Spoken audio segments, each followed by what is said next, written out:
আমার একটা প্রশ্ন, কেন সবার জন্য এক ধর্ম সৃষ্টি করেননি যাতে পৃথিবীতে শান্তি বজায় থাকে? খুবই সুন্দর প্রশ্ন। কেন ঈশ্বর একটি ধর্ম তৈরি করলেন না?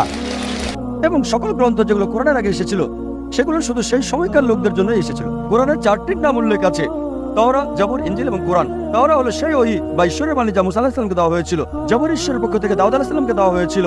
ইনজিল হলো সেই ওহী বা ঈশ্বরের বাণী যা ঈসা আলাইহিস সালামকে দেওয়া হয়েছিল। আর কোরআন হলো সর্বশেষ এবং চূড়ান্ত বার্তা, সর্বশেষ ও চূড়ান্ত নবী মুহাম্মদ সাল্লাল্লাহু আলাইহি ওয়াসাল্লামকে দেওয়া হয়েছে।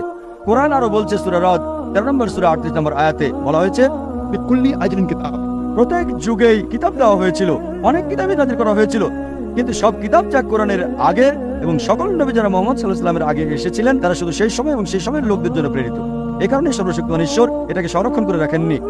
যেহেতু কোরআন হলো সর্বশেষ এবং চূড়ান্ত বার্তা, তাই এটা শুধু মুসলিম বা আরবদের জন্য না, এটা সমগ্র মানব জাতির জন্য।